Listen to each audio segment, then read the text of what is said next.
to a special edition of the SprintCarUnlimited.com podcast, this time presented by Moose's LZ Bar and Grill in Jonestown, PA. Great food at a great price.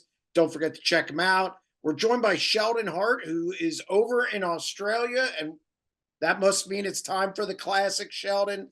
I know you're stoked and ready to go. Oh, absolutely, mate. Best weekend of the year. It's your Knoxville Nationals. Absolutely. Absolutely. And, you hear people making that comparison all the time, but with 108 entries for this weekend, it's a dead-on comparison. Well, I saw the entry list. We're going to get to the classic in a minute. We're just going to kind of, before we get into anything, we're going to make this about 20, 25 minutes, get it on so we can get it up because it's over there. It's Thursday already. Classic starts in 5 hours. So we want to touch on what's happened over there already. And I think, look, the Americans have fared well, especially Carson Macedo. Yes. I couldn't tell you straight away how many races he's won, but I could tell you what, he's been cleaning up over East. To be honest with you, I've been a little bit sidetracked with everything that's gone on the West Coast, but I'm telling you what, as far as Americans go, I think Carson is definitely one of the favorites. Yeah, I think he has like 4 wins to his credit already, 4 or 5. Brad Sweet, That who would be came about back. right. Yep. Yep, Brad Sweet, who came back to the States already, will not be running the Classic. He had 1. Rico Abreu, I believe, has 2. Yep. Yep, that's correct. He has 2. Yeah, see, I'm up on it. And then, so what's been going on the Western side? Who's been cleaning up there? What have you been looking at over on the Western side portion of the continent? So, beginning with Boxing Day, which is the day after Christmas Day, um, which is traditionally one of the biggest events, biggest dates in Australian dirt track racing, we had uh, the running of the USA versus WA Sprint Car Speedway, which is one of the longest standing traditions here in Australia. It's been going for something like 40 years. And we had about, I'm trying to think, 6 rounds over several weeks, just concluded last Saturday. And we've had some brilliant racing. I can simply tell you we've probably seen some of the best sprint car racing Australia has ever seen, and I'm not just saying that because I'm a West Australian local or anything like that, but it was phenomenal. Uh, Brad missed the first round of that. He won 3 races out of the 6. So I mean, if he didn't miss that round, I say he probably would have won the series. But that being said, Rico was also the form driver. He won 2 rounds out of that series. And along with those 2, we also had Brock Zearfoss and Corey Eliason making appearances. Now, I would say that was probably one of the most competitive series we've ever seen. It's probably the best American lineup in terms of how competitive all 4 of them were over that time that we have seen in Western Australia for sure. Well, I know we saw some of the racing. We saw some of the highlights over here, and the racing looked outstanding. You had the one where Brad, Rico, and Callum Williamson went at it. And I think Brad won. It was a spectacular race. Probably even if it stacks up to what we see over here, probably was in the top 5 if even including what happened in the States last year. So it looked really good. Rico looked like he was going to win the title, but then he had problems the last night and lost it. Unfortunately, there's a little bit of conjecture, whatever happened, but I mean, it was a racing incident as far as I'm concerned. It's a shame that the battle ended up like that. I'm very sure that Cal and Rico both would have wanted to race it out to the end instead of there being a little incident like that.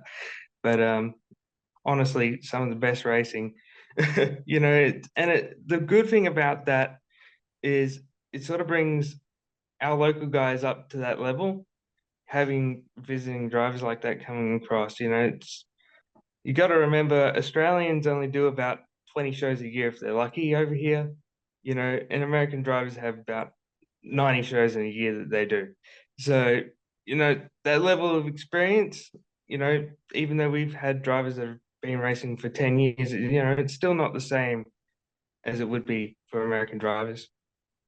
Yeah, I mean, look, if the locals over there, it takes them 10 years to get 200 races. Here, it's 2.5 years. Yeah, exactly.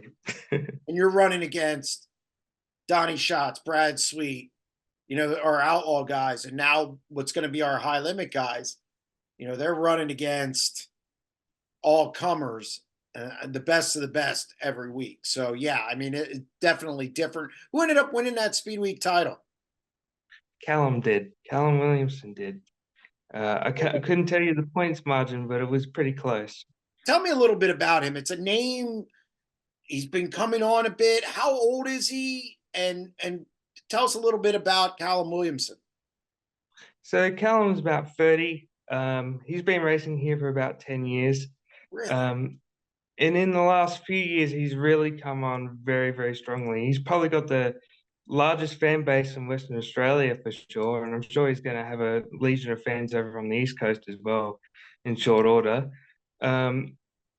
It's only been in the last few seasons that he's really hit his stride, and I would say that he is probably the informed driver on the West Coast for sure. And we've got to pretty stiff local competition. So when I say that, I'm not really joking, because Yeah. you gotta remember on the West Coast we have Monty Motorsport, we have Cricky Motorsport, and some really really big hitters. So for me to say that, he's definitely a cool cat, that's for sure. Yeah, I thought he was younger because I just haven't heard of him until really this year. I heard more about him than I have in the past. So the fact that he's 30 kind of surprises me. Uh, the classic. What this thing kicks off, which it's now 9:42 p.m. on the East Coast of the United States. You're at 10:42 Australian time where you are. This thing kicks off in about 5 hours for you. It's Thursday, Friday, Saturday over there. Split fields, and I assume they do points. Is that how the format is? Well, I've got to correct you. It doesn't start. The classic doesn't start until tomorrow, Oh, my time. But the King's Challenge is on tonight, which is always a traditional lead-up event to the classic. But yeah, it's a split format. It's kind of, I'm very sure Knoxville Nationals is very similar in that way, isn't it? You got half the field that runs one night, you got the other half that runs on the next night, and then on the third night, we do things a little bit differently. We've got a final round of heats for everyone, and how the points work out on the first two nights. The lead drivers go to the back of the grid for the heat race. We've got a really insane invert. And, it's a little bit controversial. Some people like it, some people love it. It's great for the fans, not so great for the drivers. But, it's quite interesting. And then, of course, we go for the mains and we get to the big show. so the main event would be on Sunday for you. Correct. Okay, Sure. this time's screwing me up, Sheldon. Don't worry, it throws me for a loop too sometimes. Yeah, I wanted to get on with you a lot earlier, and we just couldn't, get the times right. But I'm glad to have you now, so I can actually put this up tomorrow morning my time and not miss it because good, that works. That works. Absolutely. So I don't have to put it up tonight. Um, so who are your favorites from the American side? Who do you give me three guys from the American side? This thing's being held at it's being held at Premier, if I'm not mistaken. Yeah. Yeah. Yep. So three guys from on the American side who you think can win this event. Well, for starters, I've got to say, Chase Randall has been pretty quick over here. Uh, he has not really been able to put everything together. He's had a bit of bad luck and a few crashes here and there, but he's been leading races and he has contact with a lap car or something of that nature, and it takes him out of it. But he has been pretty quick, so I wouldn't discount him. Um, I certainly would not discount Rico at all. The pace that he's shown over here on the West Coast has been mightily impressive. Um, I would never ever count him out. And the way that Carson Macedo has been as well, I think as far as the American side goes, it's been 10 years since Rico has raced at Warrnambool. So as far as the American side goes, I would say that Carson is definitely the favorite. On the Australian side, who are some guys who can maybe carry the banner for the Aussies this weekend? So I'm thinking for sure that it's going to be between the two main Australians that I really do think have a chance at carrying the flag for us and taking the win. I would say Lockie McHugh and Jock Goodyear. I think that those two are far, and I'm not disrespecting anyone when I say this, but I think those two are definitely far above the rest. I think that those are the two we're going to have to be watching. Is that because they're really good at Premier as opposed to some of the other guys? Well, I mean, and I'm not discounting, like the field includes Kerry Madsen in a Quickie Motorsport ride for crying out loud, and Brock Howlett, who is, last year's winner. Yeah. But those two have just been so consistent anywhere they go in the country and are constantly out the front and they're constantly winning races. I can't look past them.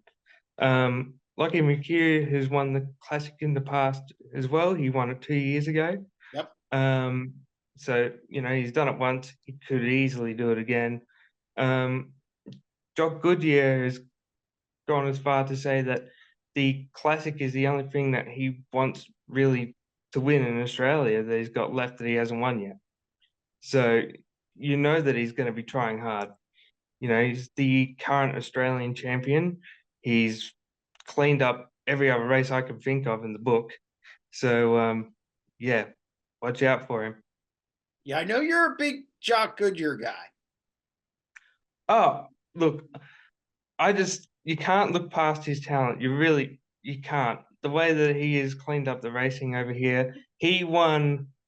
So on the East Coast, they have what's called the Clay View Speedway. It used to be part of the World Series Sprint Cars, but since that demise, that series had a bit of a demise and it's gone away the dodo. They've kept the Speed Week series going, and he cleaned that series up. He won that series, and I think, if I'm not mistaken, he won about $70,000 or $80,000 in prize money in the space of 8 nights. So Wow. that tells you how good he is. How old is he? 22. See, that's is there any chance we ever see him in the States? Well, look, I think he should definitely be over there. Like, he is definitely an untapped talent, and I'm not saying that for any other reason other than he is just that good. He really deserves a ride over there for sure. How's James McFadden looked over in Australia over the last month or so, month and a half? Well, he has been a bit quiet, but I will say he did win the West Australian Sprint Car Championship a few months ago or a month or so ago, subbing in for Callum Williamson, who was sick at the time. But other than that, he's had quite a quiet season, but I would never discount him out either. We know how good he is. We know how good he's been with the Outlaws. He's won several races with them in the last year. So, I wouldn't count him out either. And another person that I really should mention is Jamie Veal. I like Jamie Veal a lot. He has had some terrible luck in the States. Terrible. I mean, just, Awful. I think Jamie, I saw Jamie, I don't know how long ago was he? I thought he was really good. And he just, the last couple times he's come over, it's just, the luck's been bad, real bad. So he's due to bust out. Well, you know what the old saying is, you'd rather be lucky than good sometimes, and he certainly hasn't had luck on his side, has he? But he's definitely got the talent. So Sheldon, how much does this thing pay? 40,000 Australian dollars. Wow. It's a pretty good amount, isn't it? I could use a loan. And across the 24 A main starters, it'll pay out 110,000 Australian dollars. So it's easily the biggest race over there. Oh, head and shoulders above everything else. Yeah, and there's a lot of prestige with this race. I think it goes back to what, 1973, something like Yep. that. And it to me, to some guys, it seems like, yeah, the money's great. Don't get me wrong, but it seems like it's more than the money. Well, I mean, it's just like Knoxville Nationals in that regard, isn't it? I mean, sure, the payout's wonderful, but to have your name on that winners list means more than anything else. You know, you got to remember some of the great American drivers that have won this event in the past as well. Daniel Lasowski comes to mind. Danny Smith comes to mind. A lot of great drivers have won this in the past, and to be included on that list just is something very, very special. And Daniel Lasowski's actually over there helping Brock Zierfoss. Correct. Um, didn't get to run into him last weekend. I regret it. I walked straight past him. I didn't get back there and say good day to him. But it's great to have him over here, and I know he's a big fan of the racing over here, and I'm sure that he's looking forward to getting back and watching some of the racing as well. Sheldon, along with the $40,000, there's been some changes to this track as well. What are some of the things that have aren't the same as last year that maybe will even make the racing better for this year's classic?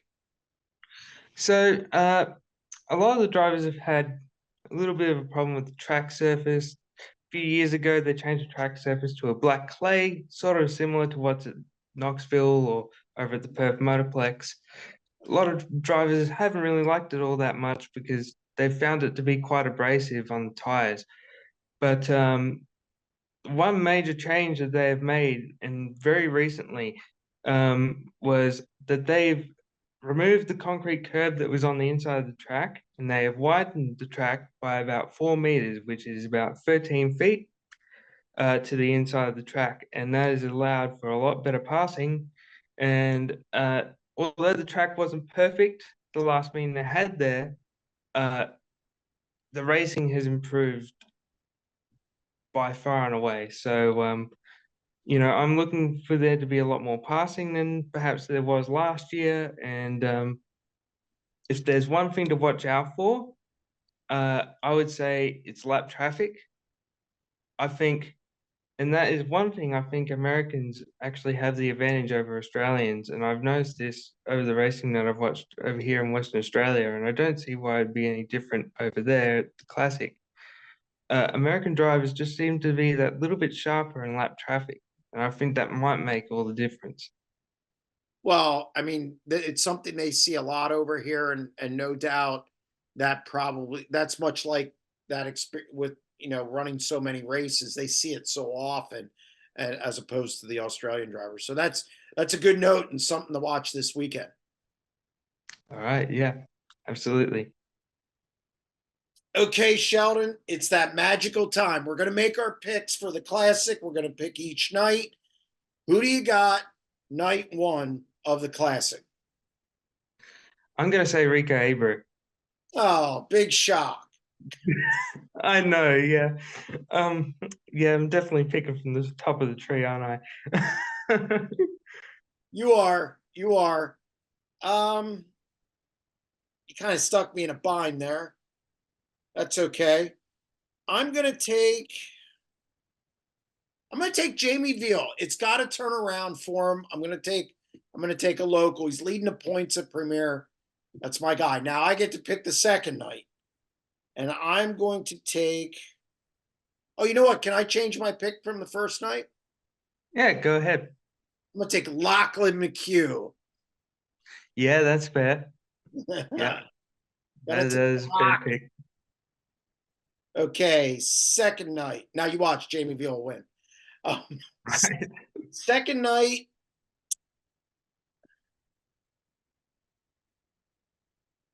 I'm going to take Jock Goodyear. I'm going to go with Aussie. I'm going to take Aussie right out of the gate.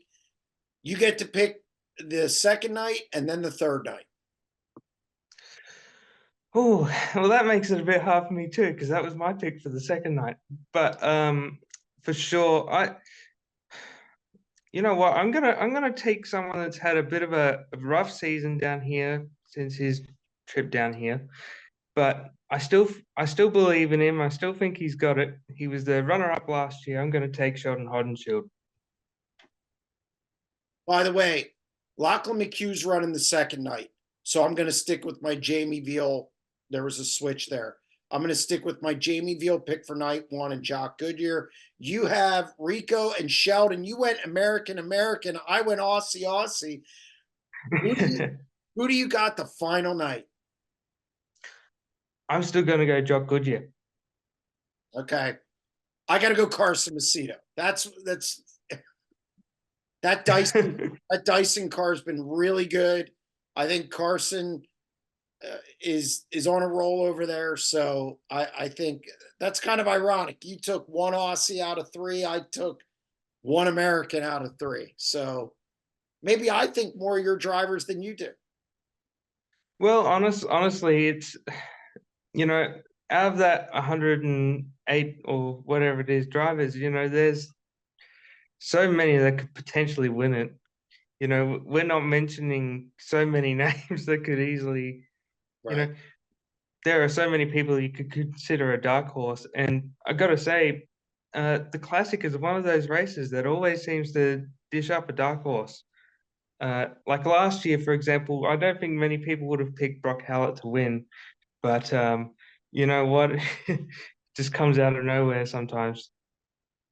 Yeah. And when's the last time an American's won that race? Ooh, been a while. Ooh, from the top of my head, and don't hold me to this, folks. Um, I'm going to guess it was about 2016, Yeah. 2017, around there. Been a long time. Yeah. So I think this is a race. I mean, Jock Goodyear, if I wouldn't have taken him the second night on his qualifying night, I would have taken him the final night. Yeah. I think Yeah, I think he's the favorite Aussie right now. yeah, for sure. For So sure. And I don't think we're the only people thinking that either. no, probably not. But we made our picks. Now we get to watch it all unfold. Sheldon, thank you very much for coming on the show. I appreciate it. I look forward to talking to you after the Classic. We'll do something next week. We'll Absolutely. schedule that up and we'll talk about what else is going on the rest of the year over in Australia. Sheldon, thank you very much for coming on. Thank you for having me. It's been a pleasure.